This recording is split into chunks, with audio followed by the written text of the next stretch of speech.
संत रामपाल जी महाराज एक ऐसे महान संत जिन्होंने अपनी सतभक्ति, तत्व ज्ञान, करुणा और सेवा के बल पर समाज में नई मिसाल कायम की है।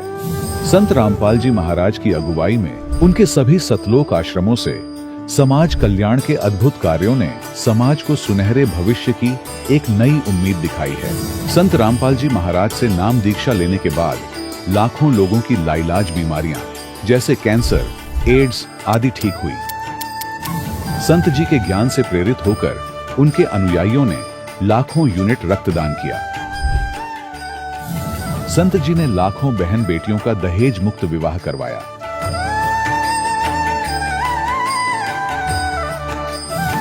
संत जी ने लाखों लोगों का नशा छुड़वाया, करोड़ों उजड़े परिवार बसे।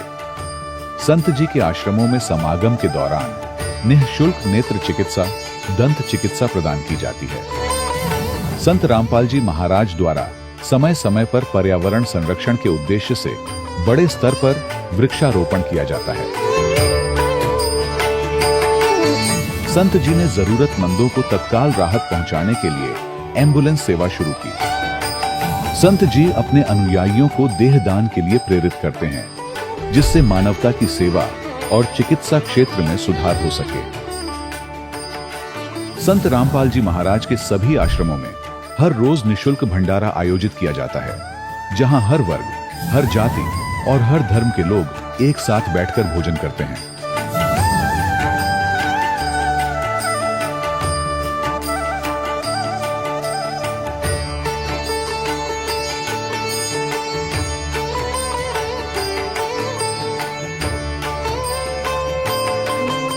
संत रामपाल जी महाराज की अन्नपूर्णा मुहिम ने गरीब और बेसहारा लोगों के जीवन में एक नई ऊर्जा और उम्मीद को जन्म दिया है। घर घर खाद्य सामग्री और जरूरी मदद पहुंचाकर संत रामपाल जी महाराज ने लोगों को दुख और मजबूरी से लड़ने की ताकत प्रदान की है।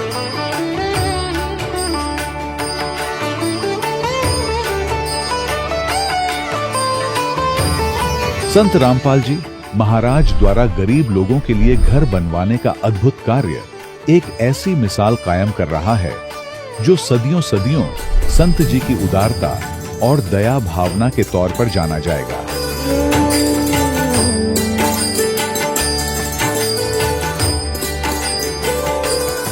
संत रामपाल जी महाराज के आश्रम में हजारों बुजुर्गों को सम्मान और प्यार के साथ जीवन जीने का अवसर मिलता है। उनके खाने, रहने और स्वास्थ्य की पूरी जिम्मेदारी संत रामपाल जी महाराज उठाते हैं। अनाथ बच्चों के लिए संत रामपाल जी महाराज के सभी आश्रम किसी वरदान से कम नहीं। यहाँ उन्हें शिक्षा, संस्कार और भविष्य के लिए बेहतर अवसर प्रदान किए जाते हैं। चाहे बाढ़ हो, भूकंप या महामारी, संत रामपाल जी महाराज और उनके अनुयायी हमेशा ही जरूरतमंदों के लिए सबसे आगे खड़े रहते हैं। कोविड महामारी के दौरान संत रामपाल जी महाराज के आश्रमों से करोड़ों लोगों के लिए भोजन, दवाइयां और जीवन रक्षक सामग्रियां उपलब्ध कराई गई। चाहे गरीब की मदद हो या किसी शोषित और पीड़ित वर्ग के हक और सम्मान की लड़ाई, संत रामपाल जी महाराज ने हमेशा ही उनकी दबी आवाज को सरकारों तक पहुंचाया है और उन्हें उचित न्याय दिलवाने में अहम भूमिका अदा की है। समाज में आध्यात्मिक और सामाजिक मूल्यों के प्रति जागरूकता लाने में संत रामपाल जी महाराज हर कदम पर मानवता के सच्चे सेवक साबित हुए हैं। संत रामपाल जी महाराज का जीवन हमें सिखाता है कि सच्ची सेवा वही है जो निस्वार्थ भाव से की जाए। आइए हम भी इस महान सेवा के कार्य में इस महान संत से जुड़ें और संत रामपाल जी महाराज से नाम दीक्षा लेकर अपने जीवन को धन्य बनाएं।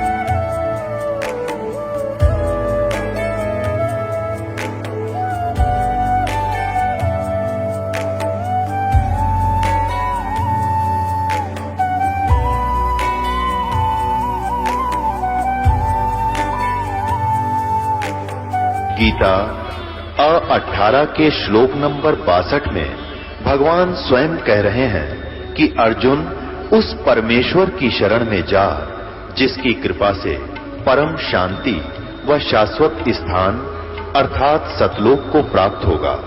वो परमेश्वर कौन है, कहां है, कैसा है, जानने के लिए कृपया अवश्य सुनिए जगत गुरु तत्वदर्शी संत रामपाल जी महाराज के अमृत वचन। सत साहिब दर्शकों, आज हम आपको अंबाला हरियाणा के राजेश कुमार जी की अद्भुत कहानी सुनाने जा रहे हैं। राजेश जी पहले निरंकारी पंथ से जुड़े थे, लेकिन इसके बावजूद वे नशे की ऐसी लत में फंसे हुए थे कि नशे के बिना ये रह नहीं सकते थे। उनकी आर्थिक स्थिति भी बेहद खराब हो चुकी थी, यहाँ तक कि कोई रोजगार का साधन भी नहीं था और कर्ज का बोझ कम होने का नाम ही नहीं ले रहा था। लेकिन आज राजेश जी संत रामपाल जी महाराज की शरण में आने के बाद दुनिया को ये बता रहे हैं कि संत रामपाल जी महाराज से नाम दीक्षा लेने के बाद मेरा दुख भरा जीवन सुख में बदल गया। तो आइए जानते हैं कि राजेश जी का जीवन कैसे बदला। सुनते हैं राजेश जी की कहानी उन्हीं की जुबानी। नमस्कार जी। नमस्कार सर। सर क्या नाम है आपका? राजेश कुमार बंसल जी। राजेश जी कहाँ से आए आप? ये गांव मुकंदपुर जी, डिस्ट्रिक्ट तहसील शाहजादपुर, डिस्ट्रिक्ट अम्बाला जी। सर संत रामपाल जी महाराज की शरण में आने से पहले आप क्या भक्ति साधना करते थे? जी मैं बलाड़े वाले से नाम लिया था, 15 साल उनकी शरण में रहा। बुराड़ी वाले कौन से संत से आपने नाम दीक्षा ले रखी थी? ये साहिब दास नाम था जिनका। सर जब आप पहले भक्ति कर ही रहे थे तो फिर आपको संत रामपाल जी महाराज की शरण में आने की क्या आवश्यकता थी? क्योंकि बंदी छोड़ संत रामपाल जी महाराज का जो ज्ञान था वो शास्त्र प्रमाणित था जी। अब पढ़े लिखे तो महाराज की दया से थे ही जी, तो उसको ज्ञान को समझ अच्छी तरह भी ये भक्ति जो है ये सत्य है बिल्कुल, और शास्त्र अनुकूल साधना है। सर आपको ऐसी कौन सी बातें लगी जिनसे आपको लगा कि बुराड़ी वाले संत के पास वो ज्ञान नहीं है जो ज्ञान संत रामपाल जी महाराज ने आपको दिया है? बलाड़े वाले की भक्ति जो थी जी वो सिर्फ ब्रह्म तक की साधना थी, वो सीताराम जी के ही मंत्र देते थे वो। तो जब सतगुरु रामपाल जी महाराज ने गीता जी को खोल के दिखाया, उसमें हर वेदों को शास्त्रों को खोल के दिखाया, और जब हमने जाना भी है तो भक्ति बिल्कुल सत्य ये पूर्ण परमात्मा की भक्ति है। इसी भक्ति करने से जन्म मृत्यु का रोग कटेगा, बाकी और कोई भक्ति ऐसी नहीं है जिससे जन्म मृत्यु का रोग कटेगा। सर आखिर आप संत रामपाल जी महाराज की शरण में आए कैसे? क्या माध्यम बना आपका? मेरे भाई ने नाम लिया था जी, उन्होंने मेरे को आध्यात्मिक ज्ञान गंगा किताब पढ़ने के लिए दी। मैंने उसको पढ़ा और अच्छी तरह ज्ञान को समझा, फिर गुरु जी की शरण में आया। सर हम बहुत सारे ऐसे श्रद्धालुओं से मिले हैं संत रामपाल जी महाराज के जो कहते हैं कि उनसे नाम दीक्षा लेने के बाद उनको बहुत सारे अद्भुत लाभ मिले हैं। तो सर आपको क्या लाभ मिले संत रामपाल जी महाराज से नाम दीक्षा लेने के बाद? सर मैं भी बहुत नशा करता था, सुल्फा पीता था, 20-20, 22-22 सिगरेट सुल्फे के दिन में पीता था, और शराब मिल गई शराब पीता था, भुक्की मिल गई भुक्की खाता था, फीम मिल गई फीम खाता था। इतना नशा करता था, बिना नशे के तो मैं रह ही नहीं सकता था। यानी कि मेरी माता जी भी मेरा अगर कहीं सुल्फा गिर गया उसको उठा के रख देती, भी मेरा बेटा इसके बिना नहीं रहेगा। और जैसे ही मैंने सतगुरु रामपाल जी महाराज जी से नाम उपदेश लिया 1/1/2011 को, तो 3 दिन में गुरु जी के सत्संग में रहा, नाम दाम लिया वहाँ से और सत्संग सुना। और चौथे दिन जब मैं आश्रम से बाहर आया, एक मैक्सी कब वाले भाई ने सिगरेट लगाई, जब उस सिगरेट का धुआं मेरे नाक में पड़ा तो मेरे को इतनी नफरत हो गई, मेरा शरीर एकदम कांप गया। और उसके बाद आज तक मेरे को उस नाम लेने से भी घिन आती है। सर और क्या क्या लाभ मिले आपको? आर्थिक स्थिति मेरी बहुत ख़राब थी जी, कोई रोज़गार नहीं था, मैं सिर्फ छोटा सा काम करता था, साइकिल पे फेरी वगैरह और सट्टा वगैरह भी लगाता था। जो छोटी मोटी मेरे को लाभ होता था, इनकम होती थी, कुछ उसमें से नशा कर लिया, कुछ थोड़ा बहुत अपना घर का सामान लिया। यानी बहुत स्थिति खराब थी जी, बारी बार तो खाने के लिए भी सामान नहीं होता था। जब गुरु जी से नाम उपदेश लिया, नाम लेने के 4 दिन के बाद ही मेरे को जॉब मिल गई, और मेरे को 70-80 हज़ार कर्जा था, वो सब मेरा कर्जा उतर गया 6 महीने के अंदर अंदर। 7-8 महीने के अंदर मेरे को बाइक भी मिल गई, बाइक भी हो गई। आज मेरी स्थिति बहुत अच्छी है, मानसिक स्थिति सबसे अच्छी है, मतलब मेरे को किसी भी प्रकार की आज तकलीफ नहीं है जी। सर जैसा कि आपने बताया कि आपने संत रामपाल जी महाराज से नाम दीक्षा ली और आपके घर में लाभ होना शुरू हो गए। आखिर एक संत से नाम दीक्षा लेने मात्र से, केवल उनके आशीर्वाद मात्र से इतने सारे लाभ कैसे हो सकते हैं? आप लोगों को कैसे समझाओगे? देखिए, जो बंदी छोड़ संत रामपाल जी महाराज जी भक्ति देते हैं बिल्कुल शास्त्र प्रमाणित है और सच्चा ज्ञान है। उस भक्ति को करने से ही सारे लाभ होते हैं जी। उस मंत्र के अंदर ही वो शक्ति है जिससे सब आर्थिक स्थिति सब सुधर जाती है जी। सर आप भगत समाज को क्या संदेश देना चाहते हैं? सर मैं उनसे कहना चाहूँगा कि वो एक बार संत रामपाल जी महाराज जी का सत्संग सुने ध्यान से, 15-20 दिन सत्संग सुने को अपने आप ही पता चल जाएगा कि क्या सच है और क्या झूठ है। जी धन्यवाद। सच सच। दर्शकों, अभी आपने सुने संत रामपाल जी महाराज से दीक्षा प्राप्त करके सुखी हुए भक्त के अनुभव। अब देखिए जगत गुरु तत्वदर्शी संत रामपाल जी महाराज के मंगल प्रवचन। परमपिता परमात्मा पूर्ण ब्रह्म सर्व सृष्टि रचनहार कबीर परमेश्वर जी की असीम रजा से आप सभी पुण्यात्माएं परमात्मा की महिमा सुनने के लिए उपस्थित हुए। परमेश्वर की कृपा से ये सब आपके ऊपर रहम हुआ है। आपको ऐसे समय में मानव शरीर प्राप्त हुआ है, स्त्री या पुरुष का, और पिछले संस्कार से ही आपके अंदर परमात्मा पाने की प्रेरणा प्रबल रही है। बचपन से ही आप कोई ना कोई साधना कर ही रहे थे। तो जो साधना कर रहे थे हम उसको सही मानकर ही कर रहे थे। जब तक हमें ओरिजिनल और डुप्लीकेट का ज्ञान नहीं होता तब तक हम डुप्लीकेट नोट को भी छुपा कर सीने से लगा कर रखते हैं। और जिस समय हमें कोई ज्ञान करा देता है नकली और असली दोनों साथ साथ रख के, तो फिर दुख तो बहुत होता है कि मैं ठगा गया और नकली नोट लिए फिर रहा था, लेकिन उसका अब कोई यूज नहीं, उसको फेंकना ही पड़ता है। तो पुण्यात्माओं, जो साधनाएं हम कर रहे थे वो शास्त्र विधि त्याग करके मनमाना आचरण था। श्रीमद् भगवत गीता अध्याय नंबर 16 के श्लोक 23 और 24 में स्पष्ट किया है हमारे सदग्रंथों में परमात्मा ने कि शास्त्र विधि को त्याग कर जो मनमाना आचरण करते हैं, मनमानी पूजाएं करते हैं, मनमाने मंत्र जाप करते हैं, उनको न तो कोई सुख होता है, न उनकी कोई सिद्धि प्राप्त होती है, न ही उनकी परम गति होती है। और हम परमात्मा की साधना भक्ति इन 3 कामों के लिए ही करते हैं। हमें या सुख हो, हमें ऐसी ताकत मिले, सिद्धि मिले जिससे हम अपने लोक जा सकें, और परम गति हो। इसलिए गीता अध्याय नंबर 16 के श्लोक नंबर 24 में तुरंत कहा कि अर्जुन, कर्तव्य और अकर्तव्य की व्यवस्था में कौन सी साधना करनी चाहिए, कौन सी ना करनी चाहिए, इसके लिए सदग्रंथों को ही प्रमाण मानना, किसी की दंत कथा पर विश्वास मत करना। तो पुण्यात्माओं, परमात्मा स्वयं आते हैं यथार्थ ज्ञान देने के लिए, क्योंकि जो सदग्रंथ है वो गॉड गिवन है। कौन से सदग्रंथ?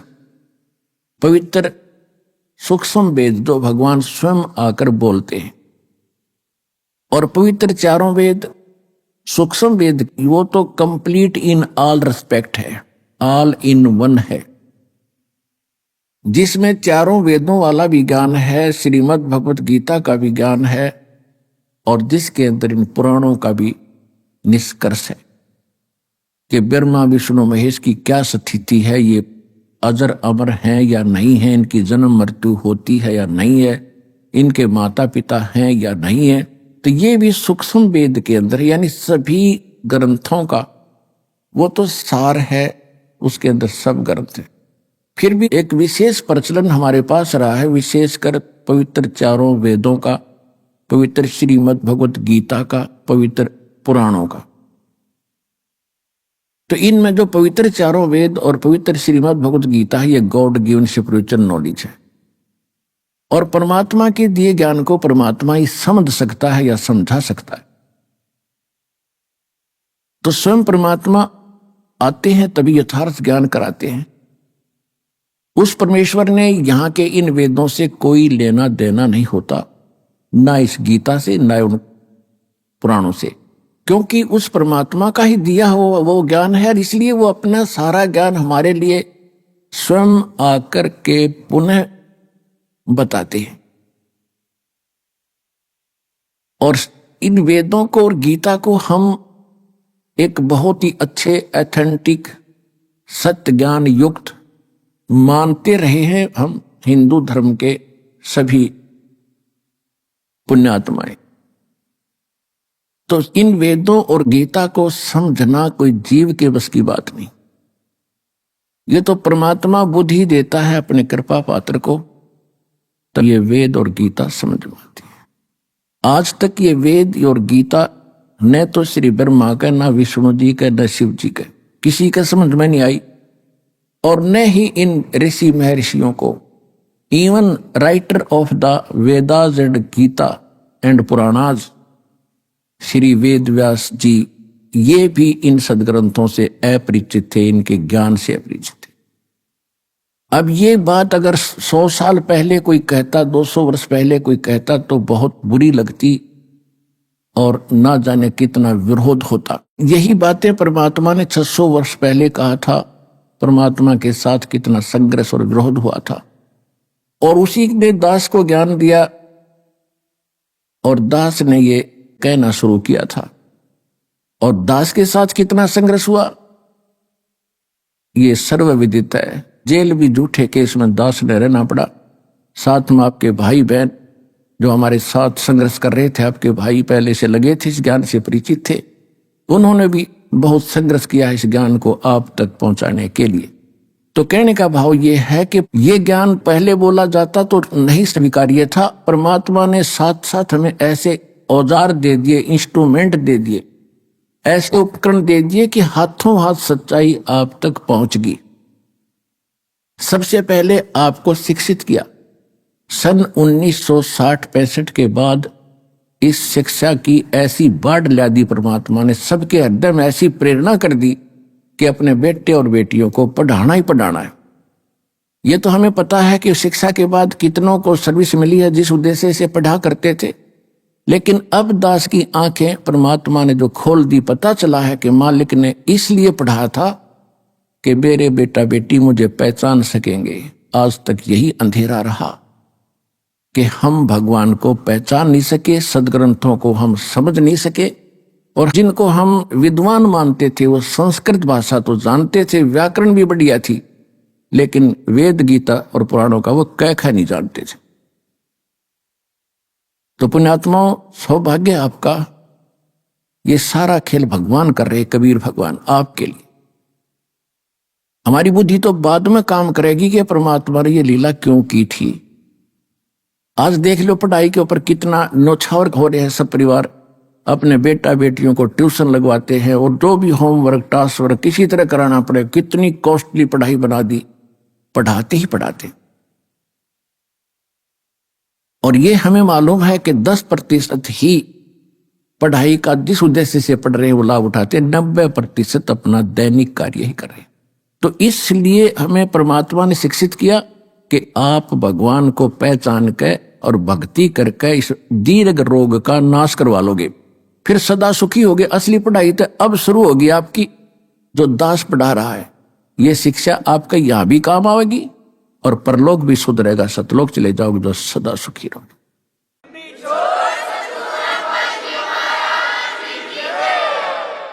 तो प्रसंग चल रहा है कि वो परमात्मा स्वयं आकर ही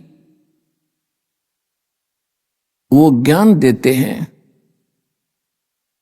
वो विधान बताते हैं। नहीं तो इन वेद और गीता को 5500 वर्ष हो चुके हैं लिखे हुओं को, कागज पर उतारे हुओं को, और इनको याद करके कोई चतुर्वेदी प्रसिद्ध हुआ। 4 वेदों को कंठस्थ याद करना कोई बालकों का खेल नहीं है, वो भी कर लिया। उन्होंने सोचा था कि शायद वेदों के पढ़ने से मोक्ष हो जाएगा, मोक्ष नहीं हुआ। विद्वान बन गए, वह अज्ञानी बन गए, अभिमानी बन गए। किसी ने 3 वेदों को कंठस्थ किया, वो त्रिवेदी कहलाए। किसी ब्राह्मण ने 2 वेदों को कंठस्थ कर लिया, याद परंपरा थी उनकी, सभी करते थे याद ऐसे, तो द्विवेदी कहलाए। लेकिन मोक्ष नहीं था। क्यों? क्योंकि गुरु बिन काहुन पाया ज्ञाना, जो थोथा बुस छड़े मूड किसाना। गुरु बिन वेद पढ़े जो प्राणी, समझे न सार रहे अज्ञानी। अब जितने भी ऋषि महर्षि थे इवन ब्रह्मा विष्णु महेश तक भी इन वेदों से अपरिचित थे, ये अज्ञानी थे, इनको ज्ञान भक्ति का नहीं था। अपने सिलेबस में चाहे कोई कितना विद्वान हो, जैसे कोई संस्कृत पढ़ता है और संस्कृत में वो कितना विद्वान हो बना रहे, कोई इंग्लिश पढ़ता है, इंग्लिश में कितना विद्वान हो बना रहे, लेकिन अध्यात्म ज्ञान के अंदर वो 0 है, -0 है। तो ज्ञान अध्यात्म भगवान बताते हैं, भगवान स्वयं आते हैं, अपना ज्ञान आप कराते हैं। वेद प्रमाणित करते हैं कि अपने द्वारा रची हुई सृष्टि को परमात्मा स्वयं आकर ही ठीक ठीक बताते हैं। जिन सदग्रंथों को हम यथार्थ ज्ञान युक्त मानते हैं, पवित्र चारों वेद, पवित्र श्रीमद् भगवत गीता, ये तो है गॉड गिवन स्पिरिचुअल नॉलेज। और रही बात पुराण और उपनिषद, ये किसी ऋषि और संत साधु का अपना अनुभव है, अपना ज्ञान है, जैसा उसने भगवान को जाना। 18 पुराण श्री ब्रह्मा जी के द्वारा दिया गया ज्ञान है। ब्रह्मा जी से दक्ष आदि ऋषियों को प्राप्त हुआ, उनसे फिर आगे ऋषियों ने प्राप्त हुआ। उन्होंने कुछ तो ब्रह्मा जी का ज्ञान, कुछ अपना अनुभव, और उसमें ऐड करके 18 पार्ट कर दिए इसके। तो ये जो वेद से और गीता से ज्ञान नहीं मिलता है, तो वो उन ऋषि में है, ऋषियों का अपने घर का है, हमारे काम नहीं। और वेद और गीता में जो ज्ञान है, यदि वो सूक्ष्म वेद में मिलता है, जैसे श्रीमद् भगवत गीता में कुछ इस काल भगवान ने, ब्रह्म ने कुछ थोड़ी सी गड़बड़ी कर रखी है, जिसमें इसने युद्ध कराने के लिए बकवाद करी है। उदाहरण पर्याप्त होता है, दूसरे अध्याय के 37 और 38 श्लोक में ये दोगला ज्ञान दे रहा है। एक तो कह रहा है कि अर्जुन, यदि तू युद्ध में मारा गया तो स्वर्ग प्राप्ति करेगा, और यदि युद्ध जीत गया तो तू पृथ्वी का राज भोगेगा, तेरे दोनों हाथों में लड्डू। यानी लोभ लालच दिखा रहा है। फिर 38वें श्लोक में कह रहा है दूसरे अध्याय के गीता जी में कि अर्जुन, लाभ हानि ने भूल के छोड़ के और निष्काम भाव से युद्ध कर ले। इस प्रकार युद्ध करने से तू पाप को प्राप्त नहीं होगा। कोई बात हुई है? लाभ हानि तो पहले आप बता रहा है कि मर गया तो स्वर्ग में जाएगा, जीत गया तो सुख भोगेगा, और फिर नो क्या लाभ हानि छोड़ दे। तो ये इस तरह की जो बकवाद है गीता में, ये तो है इस ब्रह्म काल की। बाकी जो शेष ज्ञान है, जो अध्यात्म सत्र का, भक्ति मार्ग का, वो बिल्कुल वेद वाला ही है। ये क्या था कि परमात्मा ने ये कंप्लीट स्पिरिचुअल नॉलेज, जिसको सवसम वेद, सूक्ष्म वेद भी कहते हैं, सवसम वेद भी कहते हैं, परमात्मा ने सबसे पहले जब ये सृष्टि रची थी काल की, इस काल के अंतःकरण में फैक्स कर दिया था, ईमेल कर दी थी। आज से अगर 50-100 वर्ष पहले हम ये ज्ञान देते तो आपका कतई यकीन नहीं होता। अब जो हम भौतिक विज्ञान को देख रहे हैं, परमात्मा की अध्यात्म विज्ञान है, इससे 1000 लाख करोड़ गुना सूक्ष्म और तेज है, ज्यादा एफिशिएंट है। उसको समझने के लिए इतना पर्याप्त है। जैसे आज आप अपने कंप्यूटर से कितना मीटर और कहां भेज देते हो, 1000 किलोमीटर दूर, और बीच में कोई तार नहीं, वहां जाके निकाल लेते हैं, इतना बड़ा ग्रंथ बन जाता है। ठीक इसी प्रकार परमात्मा ने सतलोक से इस काल के हृदय में एक सूक्ष्म वेद कंप्लीट भेज दिया था, और इसका निर्धारित समय रख दिया। जैसे बच्चा पेट में स्थापित होता है गर्भ, और 9वें महीने वो बाहर आता ही आता है, किसी के बस की बात नहीं। ठीक इसी प्रकार जब ब्रह्मा और विष्णु की उत्पत्ति इसने कर दी दुर्गा के संयोग से, यानी दुर्गा देवी और काल ये दोनों पति पत्नी हैं। ये गुप्त रहता है, इसने प्रतिज्ञा कर रखी है कि मैं किसी के सामने नहीं आऊंगा। क्यों? इसने गलती गढ़ी कर रखी है। इसको श्राप लगा 1 लाख मानव शरीरधारी प्राणियों को रोज खाने का। तो ये सामने आ जाए, सबको पता लग जाए ये कसाई है, तो सब इससे नफरत करें, इसलिए छुपा रहता है। गीता अध्याय नंबर 7 के श्लोक नंबर 24 और 25 में स्वयं कहता है कि अर्जुन, ये मूर्ख लोग मुझ अव्यक्तम व्यक्ति अपनम मननते, मुझ अव्यक्त को, अव्यक्त माने मैं गुप्त रहता हूं, अपनी योग माया से छुपा रहता हूं, मैं किसी के समक्ष नहीं आता। और ये मूर्ख लोग मुझे कृष्ण मान रहे होंगे व्यक्ति रूप में आया हुआ। आई एम नॉट कृष्ण, मैं छुपा रहता हूं, मैं किसी के समक्ष नहीं आता। ये मेरा अटल घटिया विधान है, अनुत्तम अव्यय। तो कहने का भाव यह कि छुपा रहता है और सारा काम करता खुद है, किसी में प्रवेश करके, किसी को प्रेरणा करके। रिमोट इसके हाथ में है 21 ब्रह्मांड के प्राणियों का। तो जिस समय ब्रह्मा और विष्णु और शिव तीनों की इन्होंने उत्पत्ति कर दी और इनको कोमा में डाल दिया और इनकी परवरिश जारी रखी, जब ये युवा हो गए तो इनको कोमा से बाहर कर दिया, सचेत कर दिया। और फिर लंबी कहानी है, लेकिन आज विषय दूसरा है। फिर क्या हुआ, काल के अंतःकरण से, इस ब्रह्म के हृदय से ये सूक्ष्म वेद बाहर आया। ये एक वेद था पहले।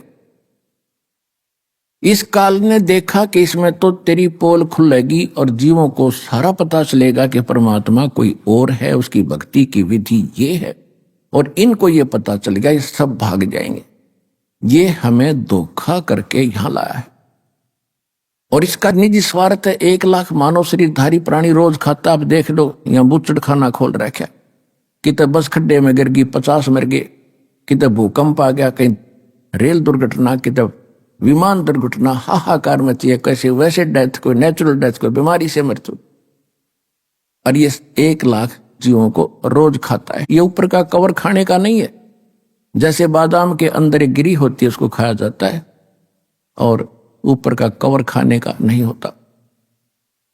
तो कहने का तात्पर्य यह है कि इसने फिर देखा कि अब बात बिगड़ जाएगी और तेरा तो यो खेती उजड़ जाएगी। इसने खेती बना रखी है हमारे को। जैसे कसाई बकरे बकरी नर और मादा दोनों छोड़ देता है, वो संतान उत्पत्ति करते हैं और बड़े खुश होते हैं उनको देख करके। और कोई एक दूसरा बकरा बकरी किसी के बच्चे को कोई सींग मार देता है तो भिड़ मरते हैं, तूने मेरे बच्चे को कैसे मार दिया। और श्याम नव काल सब ने काट ले जाता है, बच्चे को, बेटे को, माँ को भी। तो हम सब 21 ब्रह्मांड में, इंक्लूडिंग ब्रह्मा विष्णु महेश, हम काल के इस कसाई के बाड़े में रह रहे। परमात्मा ने आके ज्ञान दिया, बच्चों कुछ आंख खोलो, असंग जन्म हो गया, आपने इस कसाई के इस जेल के अंदर दुख पाता। अब ये गोल्डन चांस है, जब निकला जाते इस ज्ञान में ग्रहण करो, हृदय में जचाओ और इस गंदे लोग से मन हटाओ। हटेगा इस ज्ञान से। तो इसने क्या किया, जो विशेष रहस्य और मूल ज्ञान था इसने नष्ट कर दिया। इसने छांट छूट के 4 वेद रख लिए ताकि ये मिसगाइड भी रहे। कंप्लीट ज्ञान नहीं है चारों वेदों, केवल ओम का नाम है, ओम ब्रह्म तक की साधना है। और वेदों में यह भी लिखा कि परमात्मा कोई और है, वो तो गुप्त रहता है। मैं ब्रह्म हूं, मैं दिव्य आकाश रूपी ब्रह्मलोक में रहता हूं। मेरा ओम नाम है, वो परमात्मा गुप्त है, उसके पाने का 3 मंत्र का जाप है। अब इसने ये तो हिंट तो कर दिया, लेकिन वो नाम नहीं पता, वो खत्म कर दिए। इसको खुद नहीं मालूम क्योंकि उसने जल्दी जल्दी में नष्ट कर दिए। तो उसकी पूर्ति के लिए परमात्मा स्वयं आते हैं। जैसे ऋग्वेद मंडल नंबर 9 सूक्त 1 मंत्र 8 और 9 में, ऋग्वेद मंडल नंबर 9 सूक्त 67 मंत्र 26 में यह स्पष्ट किया है कि वो परमात्मा 3 प्रकार से हमारे केयर टेक करता है, 3 प्रकार के शरीरों से, 3 सतिथि से। एक सतिथि है परमात्मा सत्यलोक में रहते हैं, एक सिंहासन के ऊपर यानी तख्त के, तख्त कहते हैं जैसे दिल्ली के तख्त पर, जैसे हम पढ़ा करते इतिहास, दिल्ली के तख्त पर अकबर बादशाह का शासन था। तख्त माने सिंहासन, राजगद्दी। तो परमात्मा सतलोक में सिंहासन पर अनंत कोट ब्रह्मांड के राजा महाराजा सम्राट के रूप में विराजमान है।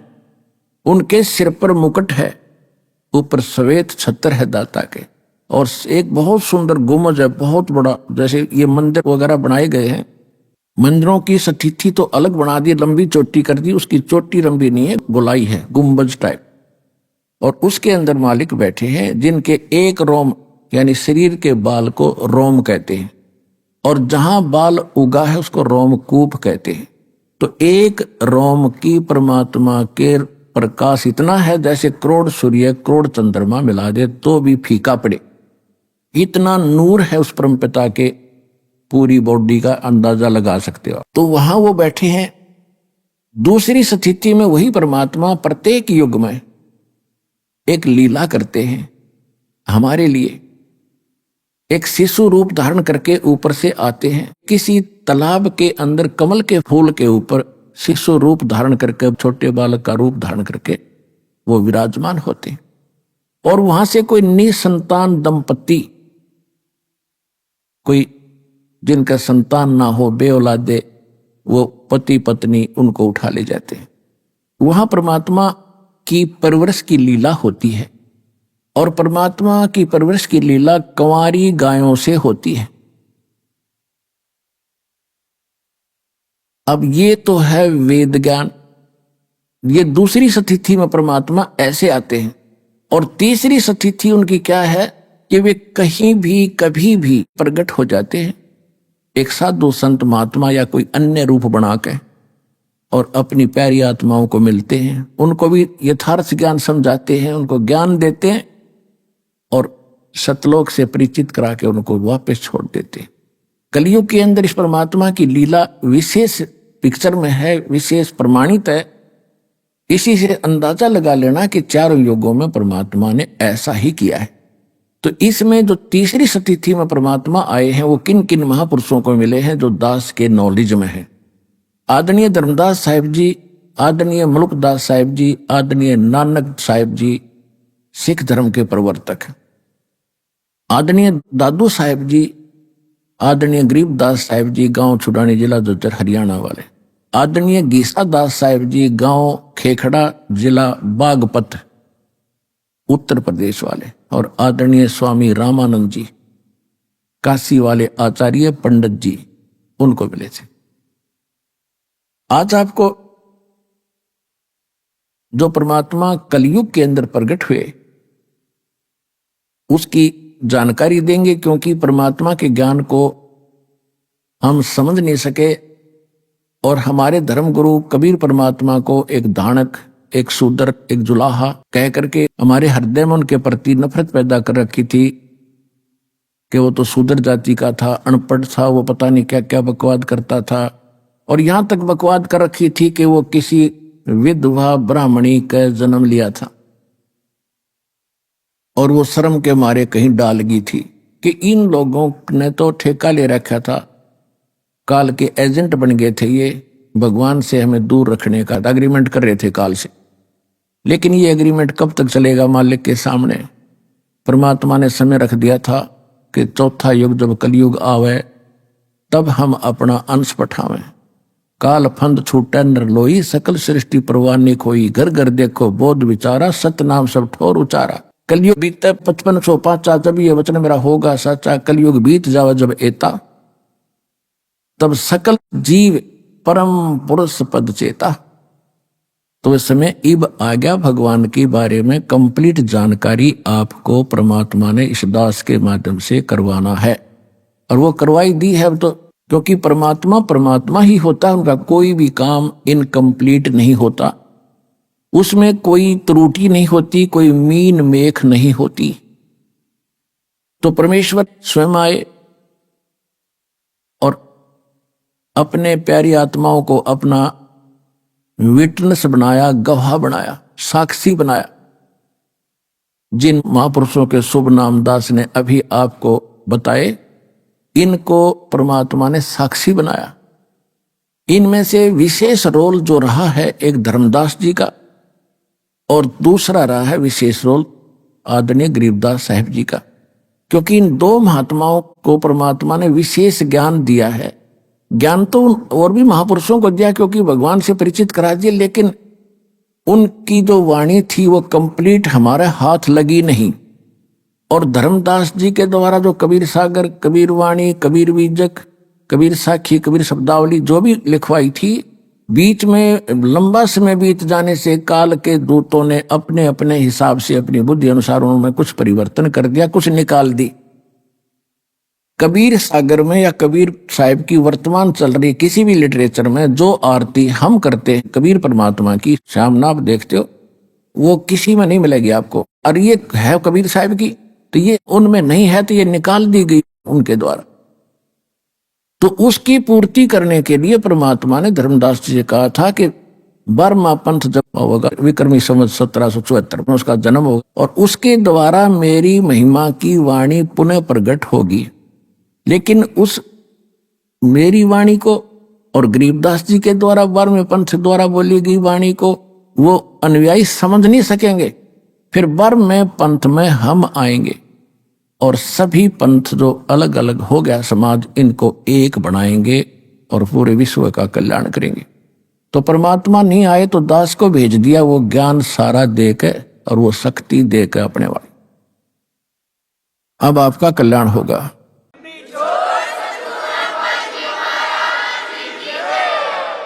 तो प्रसंग उठा है कि गरीबदास जी ने परमात्मा के बारे में कहा, ना सतगुरु जननी जने उनके माने बापे, पिंड ब्रह्मंड से रहित जाना तीनों तापे। के ना सतगुरु जननी जने, कबीर परमात्मा मां से जन्म नहीं लिया और उनके कोई माता पिता नहीं है। और जब गोरखनाथ जी के साथ गोष्ठी हुई थी और गोरखनाथ जी के छक्के छुड़ा दिए थे, सिद्धि में भी वो फेल कर दिया था, तब गोरखनाथ जी ने पूछा था, भगवान आप कौन हो? मेरे सामने सिद्धि में कोई टिकने वाला आज तक नहीं था। तो परमात्मा कबीर जी ने क्या बताया, अवधू अवगत से चले आया, मेरा कोई भेद मर्म न पाया। अवधू अवगत से चल आया, मेरा कोई भेद मर्म न पाया। ना मेरा जन्म न गर्भ बसेरा, बालक बन दिखलाया, काशी नगर जल कमल पडेरा, तहां जुलाहे न पाया। मात पिता मेरे कछु नाही, ना मेरे घर दासी, जुल्ला का सुत आने कहाया, ये जगत करो मेरी हासी। मात पिता मेरे कछु नाही, ना मेरे घर दासी, जुल्ला का सुत आने कहाया, जगत करे मेरी हासी। 5 तत्व का धड़ना मेरा, जानू ज्ञान अपारा, सत्य स्वरूपी नाम साहिब का, वो है नाम हमारा। 5 तत्व का धड़ना मेरे, जानू ज्ञान अपारा, सत्य स्वरूपी नाम साहिब का, वो है नाम हमारा। अधर द्वीप और गगन गुफा में तानज वस्तु सारा, तेरा ज्योत स्वरूपी अलख निरंजन, वो धरता ध्यान हमारा। अधर दीप और गगन गुफा में तानज वस्तु सारा, तेरा ज्योत स्वरूपी अलख निरंजन, ये भी धरता ध्यान हमारा। हाड चाम लहू ना मेरे, कोई जाने सतनाम उपासी, तारण तरण अभय पद दाता, मैं हूं कबीर अविनाशी। हाड चाम लहू ना मेरे, कोई जाने सतनाम उपासी, तारण तरण अभय पद दाता, मैं हूं कबीर अविनाशी। परमात्मा ने कहा कि ना मेरा जन्म ना गर्भ बसेरा, एक बालक बन दिखलाया, और काशी नगर जल कमल पडेरा, तहां जुलाहे न पाया। भाई मात पिता मेरे कछु नाही, ना मेरे घर दासी, अर्जुले का सुत आन कहाया, यो जगत करे मेरी हासी। मेरे कोई माता पिता नहीं, ना मेरा कोई पत्नी थी, और कोई संस्कार था पिछला इनके साथ मेरा, क्योंकि ये नीरू नीमा दो जुलाहे थे, ये द्वापर युग में सुदर्शन भगत के माता पिता थे। और सुदर्शन भगत ने एक बात मांगी थी, परमात्मा आपने सब कुछ दे दिया, नाम दे दिया, ऐसा ज्ञान दे दिया, पर दुर्भाग्य रहा मेरे माता पिता का, उन्होंने आपका ज्ञान सुना नहीं, ना आपकी बात मानी, ना नाम लिया दाता। और माता पिता का कर्ज मेरे से उतरेगा कैसे दाता, एक दया करियो, उनको किसी जन्म में शरण में लेकर पार करना दाता। तो परमात्मा ने सोचा था कि ये मूर्ख भी मरेगा माँ बाप के मुंह में, तब परमात्मा ने कहा था या चिंता छोड़, टेंशन छोड़ दे तू, उन्हें मैं पार करूंगा। तो तब संतोष हुआ था उस भोले भगत के। अभी आपने सुने संत रामपाल जी महाराज के मंगल प्रवचन। आइए अब सुनते हैं संत रामपाल जी महाराज से नाम दीक्षा लेकर सतभक्ति करके अद्भुत लाभ प्राप्त करने वाले अनुयायी के विचार। दर्शकों, व्यक्ति कहीं ना कहीं अपने जीवन में मान बढ़ाई और अहंकार के चक्रव्यूह में फंस ही जाता है। और इस चक्रव्यूह का छोटा सा नमूना है राजनीति, जिसमें भोजपाल जी भी फंसे हुए थे। भोजपाल जी पीलीभीत, उत्तर प्रदेश के रहने वाले हैं। इन्होंने अपने जीवन के कुछ साल राजनीति में बिताए और इसके साथ साथ इन्होंने आनंदपुर धाम के द्वारा बताई गई भक्ति साधना को किया। लेकिन आज भोजपाल जी सब कुछ छोड़ छाड़ कर संत रामपाल जी महाराज जी की शरण में है। क्या वास्तव में ये संभव है कि मनुष्य राजनीति की चकाचौंध को छोड़कर भक्ति पर लग जाए? आखिर भोजपाल जी ने संत रामपाल जी महाराज की शरण ग्रहण क्यों की? आइए जानते हैं भोजपाल जी की कहानी उन्हीं की जुबानी। नमस्कार सर। जी सत साहब सर। सर क्या नाम है आपका? हमारा नाम भोजपाल सिंह। भोजपाल जी आप कहाँ से हैं? हम सर पीलीभीत उत्तर प्रदेश से हैं। भोजपाल जी संत रामपाल जी महाराज से नाम दीक्षा आपने कब ली? सर हमने सदगुरु रामपाल जी महाराज जी से फरवरी 2012 में नाम दीक्षा ली। संत रामपाल जी महाराज से नाम दीक्षा लेने से पहले क्या आप भक्ति साधनाएं भी करते थे? जी, सदगुरु रामपाल जी महाराज जी की शरण में आने से पहले हम श्री परमहंस अद्वैत मत श्री आनंदपुर मध्य प्रदेश से जुड़े हुए थे। सर वहाँ हम तो बचपन से ही, मैंने हमारे पिताजी भी वहीं के प्रचारक थे, तो जन्म से ही हम वहाँ से थे। हमने लगभग 44 साल वहाँ की भक्ति की। फिर आप संत रामपाल जी महाराज की शरण में कैसे आए? जी, सदगुरु रामपाल जी महाराज जी की शरण में आने का एक कारण था कि हमको बीमारी हो गई थी। 2011 में हम अस्वस्थ हुए और हमको लूज मोशन शुरू हो गए। तो लूज मोशन शुरू होने पर हम इतने अस्वस्थ हो गए कि हमने ऑफिस जाना भी बंद कर दिया और हम चारपाई पर घर पर ही लेटे रहते थे। तो चूँकि आध्यात्मिक जगत से जुड़े हुए थे, इसलिए चारपाई पर लेटे लेटे हम सत्संगों को टेलीविज़न पर देखते रहते थे, सुनते रहते थे। उसी दौरान चैनल पर हमको संत रामपाल जी महाराज जी का सत्संग मिला और उसमें संत रामपाल जी महाराज जी उस नाम की व्याख्या कर रहे थे जो नाम हमारे श्री आनंदपुर वाले गुरु जी ने दिया हुआ था। उस नाम के आकर्षण से हमने संत रामपाल जी महाराज जी के सत्संग को सुनना शुरू कर दिया और सुनते सुनते उस समय श्री सदगुरु रामपाल जी महाराज जी का सत्संग 3 घंटे का आता था, शनिवार और रविवार के लिए। तो हमने पूरा सत्संग श्री रामपाल जी महाराज जी का सुना और सुनने के बाद में हमने अपने पिताजी को भी बुलाया जो प्रचारक थे श्री आनंदपुर के, उन्होंने भी सुना। और सुनने के बाद में इतनी जिज्ञासा उत्पन्न हुई हमारे पूरे परिवार के अंदर कि हम लोग अगले दिन सदगुरु रामपाल जी महाराज जी के सत्संग के आने का इंतज़ार करने लगे। जैसे ही अगले दिन गुरु जी का सत्संग शुरू हुआ संत रामपाल जी महाराज जी का, तो पूरा परिवार हमारा आकर के वहाँ बैठ गया। तो संत रामपाल जी महाराज जी के सत्संग के दौरान हमने गुरु जी का जो प्रवचन सुना। संत रामपाल जी महाराज जी ने अपने सत्संग के दौरान बताया कि इस पृथ्वी पर यदि कोई संत है तो मैं ही हूँ और मैं ही कबीर परमात्मा का अवतार भी हूँ। इस बात को सुनकर के पहले तो हमको हैरानी हुई, लेकिन चूंकि हम पहले भी बहुत धार्मिक और आध्यात्मिक पुस्तकों का अध्ययन किए थे और हम अपने को बहुत ज़्यादा अध्ययन किया हुआ भी मानते थे, तो हमने इन सब चीज़ों का वेरिफिकेशन किया और संत रामपाल जी महाराज जी की एक एक बात को सत्य पाया। उसी दौरान हमने भी, हमारी श्रद्धा हुई संत रामपाल जी महाराज में और हमने अपने घर बैठे ही संत रामपाल जी महाराज जी से प्रार्थना लगाई कि हे सदगुरु रामपाल जी महाराज, यदि आप पूर्ण संत हैं, पूर्ण परमात्मा कबीर साहब के अवतार हैं, तो आप हमको भी जीवन दान दें। उसके बाद धीरे धीरे बिना किसी डॉक्टर की दवा लिए हुए हमें लाभ होता चला गया और हम इतने स्वस्थ हो गए कि ऑफिस भी जाने लगे। लेकिन उसके बाद हमने अपने जो हमारे पूर्व गुरु थे, जो श्री आनंदपुर से जुड़े हुए थे, उनसे जाकर के संत रामपाल जी महाराज जी के ज्ञान की चर्चा की और कुछ सवाल पूछे उनसे।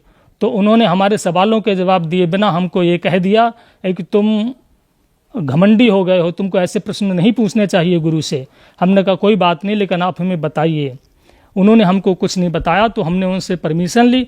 हमने कह दिया आप हमको ऐसा ज्ञान नहीं बता पा रहे हैं तो आप हमें आज्ञा दीजिए कि हम दूसरे गुरुजी की शरण में जाएं। तो उन्होंने हमें परमिशन दे दी और हम संत रामपाल जी महाराज जी की शरण में चले गए। सर, संत रामपाल जी महाराज की शरण में जाने के बाद क्या आपको लाभ भी प्राप्त हुए? सर जी, जब मैं 2011 में लूज मोशन से पीड़ित था तो मैंने अपने जनपद पीलीभीत के सभी एलोपैथिक, आयुर्वेदिक और होम्योपैथिक डॉक्टरों से दवा ली और एक दिन नहीं, सबकी दवा मैंने एक 2 महीने खा करके देखी, पर मुझे किसी प्रकार का कोई लाभ नहीं हुआ। उसके पश्चात मैं अपने ज़िले को छोड़ करके डॉक्टरों ने हायर सेंटर को रेफ़र किया। मैं बरेली गया। बरेली में भी जो जाने माने गैस्ट्रोलॉजिस्ट थे उनको दिखाया। उन्होंने तमाम प्रकार के टेस्ट कराए, लेकिन किसी टेस्ट से उनको किसी बीमारी का पता नहीं लगा और वो बीमारी को मेरी ठीक भी नहीं कर पाए। उसके बाद उन्होंने मुझे फिर हायर सेंटर लखनऊ के लिए रेफ़र कर दिया। वहाँ जाकर के हमने KGMC में दिखाया। KGMC के डॉक्टरों ने भी मेरी सभी रिपोर्ट्स देखी और उन्होंने फिर नए सिरे से सारी रिपोर्टें कराईं। उन रिपोर्टों को कराने के बाद भी उन्होंने कोई निर्णय नहीं लिया और वो अपने अंदाज से ही मुझको दवा देते रहे, लेकिन उनकी किसी भी दवा से मुझको कोई लाभ नहीं हुआ। ऐसे में अंत में रोज़ पल पल में मर रहा था, मेरा शरीर कम हो रहा था और हमारा पूरा परिवार ने इस बात को मान लिया था कि जब किसी डॉक्टर की कोई औषधि लाभ नहीं कर रही है तो ऐसे में तो अब एक ना एक दिन अति शीघ्र मरना ही है। तो हमने अपने परिवार में, उसमें हमारे पिताजी जिंदा थे, हमारी पत्नी, पिता और हमारे बच्चे, सबने इकट्ठे बैठ करके इस बात को मतलब एक प्रस्ताव पारित किया कि भाई मेरे मरने के बाद में नौकरी कौन सा बेटा लेगा और फंड कौन लेगा और ज़मीन है वो कौन लेगा। ये यहाँ तक सारी बातें हो गई थी क्योंकि जीवन की कोई उम्मीद नहीं रही थी। ऐसे में संत रामपाल जी महाराज जी का टीवी पर सत्संग एक उम्मीद की किरण लेकर के आया और वहाँ संत रामपाल जी महाराज जी का हमने सत्संग सुना। उसके बाद में हमने SMS करके ज्ञान गंगा पुस्तक को मंगाया, उस पुस्तक का अध्ययन किया और हमने अपने घर से ही बिना संत रामपाल जी महाराज जी से नाम दीक्षा लिए हुए, बिना आश्रम पर गए हुए प्रार्थना लगाई कि हे महाराज, सदगुरु रामपाल जी महाराज, आप पूर्ण संत हैं, पूर्ण परमात्मा के अवतार हैं, आप हमको जीवन दान बख्शें। बिना नाम दान लिए ही हमें सदगुरु रामपाल जी महाराज जी की दया से स्वास्थ्य लाभ होने लगा और धीरे धीरे जब हम 10-15 दिन में कुछ खाने पीने लगे, चलने लगे, ऑफिस जाने लगे, तब हमारे अंदर एक कीड़ा उत्पन्न हुआ। हमने और हमारे पिताजी ने, दोनों लोगों ने इस बात को सोचा कि ये संत रामपाल जी महाराज जी जो कह रहे हैं ये कहाँ तक सत्य है और कितना सत्य है। फिर हमने शास्त्रों को मिलाया, अध्ययन किया और अंत में ये पाया कि ये बिल्कुल ठीक कह रहे हैं। तब हम और हमारा पूरा परिवार आश्रम के लिए पीलीभीत से रवाना हुए। इसमें एक दिलचस्प मैं घटना बताना चाहूँगा भगत जी कि जब हम आश्रम जा रहे थे तो हमको रास्ता नहीं मालूम था। हम दोपहर के बाद अपनी पीलीभीत से चले थे तो रात के लगभग 2-2:30 बजे हम जींद में पहुँचे। तो वहाँ पहुँचने के बाद भगत जी रात में हमने वहाँ पर एक व्यक्ति खड़ा हुआ था, उससे रास्ता पूछा तो उसने कहा जी हम भी सत्संग में चल रहे हैं, हमें भी लिए चलो। हमने कहा ठीक है, आप भी हमारी गाड़ी में बैठ जाइए। लेकिन हमको पता नहीं था ये बंदा कौन है। तुरंत ही, ये तो मुझे बाद में पता लगा कि जिस दरोगा ने आकर के हमारी गाड़ी को रोका वो और कोई नहीं, संत रामपाल जी महाराज जी थे। उन्होंने आकर के पूछा, बोले भाई इस लड़के को आपने गाड़ी में बैठा लिया, आप इसे जानते हैं? हमने कहा जी नहीं जानते हैं। बोले फिर आपने इसे क्यों बैठा लिया? और उसके बाद में वो दरोगा जी उस लड़के से पूछने लगे भाई तू कौन है, तेरा क्या नाम है? तो उसने अपना नाम बताया। लेकिन उस दरोगा जी ने कहा, बोले भाई ऐसा कर, अपना ये साल हटा और अपनी पगड़ी खोल। तो जब उसने अपनी साल हटाई तो वो लड़का नहीं वो लड़की निकली। तो हम उस रहस्य को नहीं समझ पाए, हमने ये क्या बात है। हमको उन्होंने डांटा दरोगा जी ने, बोले जिसको आप जानते नहीं हैं आपने गाड़ी में उसे क्यों बैठा लिया? तो हमने कहा सॉरी सर। और हमने कहा कोई हमारे लिए आदेश? बोले नहीं कोई आदेश नहीं, आप जाइए जहाँ जा रहे हैं। वहाँ से जब हम चले तो हमको फौरन आधे मैंने इस बात का आइडिया हो गया हमने कि कोई यहाँ पर हमारे साथ दुर्घटना घटित होने वाली थी। जैसे ही हम लगभग 1 किलोमीटर वहाँ से गाड़ी पे चले तो 8-10 लड़के बीचों बीच रोड पर खड़े हुए थे और उन्होंने हमको हाथ दिया, लेकिन हमने अपने ड्राइवर को कहा नहीं भाई गाड़ी मत रोकना, भले ही चाहे कोई नीचे आ जाए, बाद में सब देख लेंगे। और इस तरीके से वो जो लड़की हमारी गाड़ी में लड़का बन करके बैठी थी, उस गिरोह का सदस्य थी, वो हमारी गाड़ी लूटने के लिए थे। तो हम आश्रम पर पहुँचे तो हमने देखा, हमने कि दरोगा जी तो वही हैं, सतगुरु रामपाल जी महाराज जी को हमने देख करके पहचान लिया। उसके पश्चात सर जी हमारे बेटे ने नामदान ले लिया सतगुरु रामपाल जी महाराज जी से, हमारे पिताजी ने ले लिया, हमारी बहन ने ले लिया, और हम उस समय तक नामदान नहीं ले पाए, पर हम दर्शनों की लाइन में लग गए थे। लूज मोशन हमारा ठीक हो गया था संत रामपाल जी महाराज जी से, मतलब नामदान लेने से पहले प्रार्थना करने मात्र से ठीक हो गया था। एक बात मैं और बताना चाहूँगा कि मैं राजनीति करता था तो मेरे अंदर सभी एक नेता वाले अवगुण भी मौजूद थे उस समय, और मुझे क्रोध भी बहुत आता था और सत्ता की मतलब हनक भी मेरे अंदर थी। तो मैंने कहा ऐसा भी कहीं होता है। लेकिन फिर मैं बताना चाहूँगा आपके लिए कि संत रामपाल जी महाराज जी रूप बदल करके आए और उन्होंने मेरा हाथ पकड़ा और वहाँ ले जा कर के मुझे जहाँ नामदान मिलता है वहाँ ले जा कर के बैठाल दिया और बोले कि नहीं पहले नामदान लो। सर जी फिर मैंने नामदान लिया। उसके बाद नामदान लेने के बाद में जब हम आश्रम से अपने घर के लिए चले तो फिर मैंने गलती कर दी। जैसे ही आश्रम से बाहर निकले तो मेरे मित्र भी साथ में थे गाड़ी में, मैंने अपने मित्र को कुछ अपशब्द कह दिए। वहाँ से चलने के लगभग 15-20 मिनट के बाद में ऐसा हुआ कि मेरी आंखें एकदम आ गईं, जिनको आंखों का दुखना कहते हैं। कंजक्टिवाइटिस मुझको हो गया और 10-15 मिनट के अंदर मेरी आंखों से पीप निकलने लगा, पस पड़ गया, आंखों में पस निकलने लगा। तो मैं एकदम घबरा गया। लेकिन संत रामपाल जी महाराज जी की ऐसी कृपा थी कि जिस समय मुझको प्रथम मंत्र महाराज जी के द्वारा दिया गया मुझको तत्काल ही वो याद हो गया। तो उस समय जब मुझको मेरी आंखों से पस निकलने लगा, पानी निकलने लगा, मुझे दिखना बंद हो गया, गाड़ी में बैठे बैठे मैंने संत रामपाल जी महाराज जी द्वारा दिया हुआ प्रथम मंत्र का जाप किया। तो मैं खुद इस बात से अचंभित था कि मुझको 2-2.5 घंटे के बाद मेरी जैसे आंखें पहले स्वस्थ थीं तुरंत हो गई। क्योंकि मैं होम्योपैथिक का एक डॉक्टर भी था छोटा मोटा, तो मुझे मालूम था कि कोई ऐसी दवा नहीं है कि जो 2 घंटे में किसी की भी आंख को ठीक कर दे। तो मैं इसके लिए संत रामपाल जी महाराज जी के चरणों में दंडवत प्रणाम करता हूँ। फिर मैं घर आया तो घर आकर के चूंकि अभी मैं भगत नहीं बन पाया था, नामदान मैंने अवश्य ले लिया था, मेरे अपने बच्चे से हार्ट अटैक हो गई थी। उस दौरान भी मैंने कुछ अपशब्दों का प्रयोग किया। रात में मेरी नाक से ब्लीडिंग होने लगी, मुझको ब्रेन हेमरेज हो गया था। और ब्रेन हेमरेज होने पर मेरे बच्चों ने मुझे ENT हॉस्पिटल में भर्ती कराया। मेरी हालत को देख करके डॉक्टर भी घबरा गया, लेकिन उसने कहा कि चलो हम भर्ती कर लेते हैं। उन्होंने भर्ती किया और भर्ती करने के बाद में उन्होंने मेरी नाक के अंदर 2 मीटर पट्टी डाल दी और बहुत बुरी स्थिति मेरी हो गई थी। मेरे ऑफिस के जितने भी लोग देखने वाले पहुँचे वो ये कह रहे थे कि भोजपाल का अब बचना मुश्किल है। पर संत रामपाल जी महाराज जी से मेरे बेटे ने फिर प्रार्थना लगाई और वहाँ से उत्तर आया कि परमात्मा दया करेंगे। तो 3 दिन के अंदर ही, जहाँ डॉक्टर को उम्मीद नहीं थी, मुझको उस ब्रेन हेमरेज की बीमारी से छुटकारा मिला, मैं ठीक हो गया। डॉक्टर ने बताया था कि आपको ब्रेन हेमरेज हुआ, नहीं तो डॉक्टर को उम्मीद नहीं थी कि ये बच भी पाएंगे। लेकिन मैं राजनीतिक व्यक्ति था तो इसलिए वो मुझे एडमिट करने से मना भी नहीं कर पाए और उन्होंने जिला अध्यक्ष के दबाव में आकर के मुझको एडमिट कर लिया। तो जब मेरे बेटे ने संत रामपाल जी महाराज जी के दरबार में प्रार्थना लगाई कि हमारे पापा इस तरह से बहुत ज़्यादा गंभीर बीमार हैं, तो वहाँ से उत्तर मिला कि परमात्मा दया करेंगे। और संत रामपाल जी की दया से मैं ठीक हो गया। इस बात से डॉक्टर भी अचंभित था, क्योंकि जब मेरे बच्चे डॉक्टर के पास में मेरे ठीक होने के बाद में गए, क्योंकि मुझे ऑफिस से मेडिकल का रिम्बर्समेंट मिलता है, तो बिल पर साइन कराने के लिए गए तो डॉक्टर ये कह रहा था, बोले बेटे एक बात बताओ, तुम्हारे पापा ठीक कैसे हो गए? हमने तो सोचा था कि अब ये ऐसे ही चले जाएंगे, और हम तो केवल कुछ नहीं, एक ड्रिप चढ़ा दिए और उनको 1-2 गोली पैरासीटामॉल वगैरह की ऐसी देते रहे। बोले हमें मालूम था कि बचना नहीं है, लेकिन आप लोगों के दबाव में हमने ऐसा उनको एडमिट कर लिया, लेकिन वो ठीक हो गए। तो हमारे बच्चे इनका बोले तो बंदी छोड़ सतगुरु रामपाल जी महाराज की दया है डॉक्टर साहब, आप नहीं समझ पाओगे जी। और एक लाभ मैं और बताना चाहूँगा कि मेरे पिताजी जो श्री आनंदपुर मतलब श्री परमहंस अद्वैत मत ट्रस्ट के प्रचारक भी थे।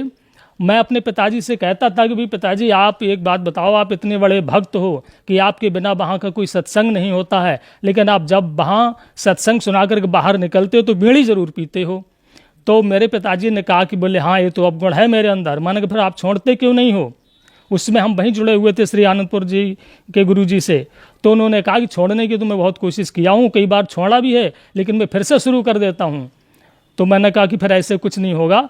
लेकिन मुझे भी इस बात का ताज्जुब है कि जब मेरे पिताजी संत रामपाल जी महाराज जी की शरण में आए तो उन्होंने बिना कहे और एक ही बार में बीड़ी छोड़ दी, और उसके बाद फिर उन्होंने कभी बीड़ी को हाथ से तक नहीं छुआ। सर, संत रामपाल जी महाराज से नाम दीक्षा लेने के बाद आपको बहुत सारे लाभ प्राप्त हुए। आप और आपके पिताजी तो परमहंस जी से बहुत सालों से जुड़े रहे और प्रचारक भी रहे, लेकिन इसके बावजूद उनका नशा नहीं छूट पाया। और संत रामपाल जी महाराज से नाम दीक्षा लेने के बाद आप लोगों का नशा छूट गया। तो सर, संत रामपाल जी महाराज के पास ऐसी क्या दवाई भक्ति है जो इतने सालों का नशा संत रामपाल जी महाराज से जुड़ने के बाद एकदम से छूट जाता है?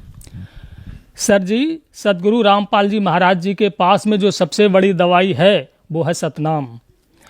वो सतनाम संत रामपाल जी महाराज जी का दिया हुआ ऐसा है जिससे कोई भी नशा हो, कोई भी बीमारी हो, कोई भी व्यसन हो, कोई भी विकार हो। क्योंकि इस बात से मैं भी बड़ा हैरत अंगेज हूँ कि मैं भी वहाँ पर जुड़ा हुआ था श्री आनंदपुर से, और मैं राजनीति भी करता था, और एक नेता वाले सभी मेरे अंदर अवगुण थे, मैं इस बात को स्वीकार करता हूं, और घमंड तो मेरा सातवें आसमान पर था। श्री आनंदपुर वाले गुरुजी ने कहा था कि जो आप पैसा पैदा कर रहे हो राजनीति में, उसको आप दान भी करते रहिए और कोई बात नहीं। लेकिन जब मैं सदगुरु रामपाल जी महाराज जी की शरण में आया तो रामपाल जी महाराज जी ने सीधे कह दिया, बोले बेटे एक काम करो, या राजनीति करो या भक्ति करो। तो मुझे तो जीवन दान चाहिए था, मोक्ष चाहिए था, चूँकि पहले से ही आध्यात्मिक था। तो मैंने तो संत रामपाल जी महाराज जी की बात को स्वीकार कर लिया, राजनीति छोड़ दी और मैं सीधे सीधे भक्ति में आ गया। सर, जो दर्शक आज आपको देख रहे हैं, आप उनके लिए क्या संदेश देना चाहेंगे? सर जी, जो भी दर्शक आज मुझको देख रहे हैं उनको संदेश नहीं, संदेश तो परमात्मा देते हैं। दास इस बात की प्रार्थना करना चाहेगा। देखिए, पहले भी मैं गुरुजी की शरण में था, लेकिन श्री आनंदपुर वाले गुरुजी ने ये नहीं बता पाया कि परमात्मा कौन है। वो सब देवी देवताओं की भी भक्ति कराते रहे और अपने नाम का जाप भी कराते रहे। पर यहाँ संत रामपाल जी महाराज जी की शरण में आने पर पता लगा कि पूर्ण परमात्मा कबीर साहब जी हैं, और कबीर साहब की भक्ति किए बिना किसी का मोक्ष नहीं हो सकता है। तो इसीलिए मैं सभी दर्शकों से प्रार्थना करना चाहता हूँ कि पूर्ण परमात्मा की शरण पर आने पर ही मोक्ष होगा, और वो पूर्ण परमात्मा का संदेश संत रामपाल जी महाराज जी इस पृथ्वी पर लेकर के आए हैं। यदि परमात्मा चाहिए, मोक्ष चाहिए, आवागमन से मुक्ति चाहिए, तो ये कहीं नहीं मिल पाएगा। क्योंकि मैंने बहुत ढेर सारे संतों से वार्ता करी है और उनके इंटरव्यूज लिए, उनसे डिस्कस किया है, ज्ञान चर्चा की है, पर ऐसा ज्ञान मुझको कहीं नहीं मिल पाया जो यहाँ मुझको मिला है। तो संत रामपाल जी महाराज जी की शरण में जो मिला है, आश्रम पर मिला है, इसलिए आप अपने जीवन को सफल बनाने के लिए सदगुरु रामपाल जी महाराज जी की शरण में आएँ। सर, संत रामपाल जी महाराज की शरण में कैसे आ सकते हैं? सदगुरु रामपाल जी महाराज जी की शरण में आने के लिए बहुत आसान तरीका है। कई चैनलों पर भी सदगुरु रामपाल जी महाराज जी का सत्संग आता है, साथ में वहाँ पर एक पीली पट्टी चलती रहती है, उस पर आश्रम के नंबर डिस्प्ले होते रहते हैं। उन किसी भी नंबर पर आप फ़ोन करके मालूम करेंगे तो आपके ज़िले के जो नज़दीकी नामदान केंद्र हैं उनके बारे में आपको पूरी जानकारी दे दी जाएगी। वहाँ जाकर के आप संत रामपाल जी महाराज जी से नाम दीक्षा ले सकते हैं और अपना जीवन सफल कर सकते हैं। धन्यवाद सर। सत साहेब सर, सत साहेब।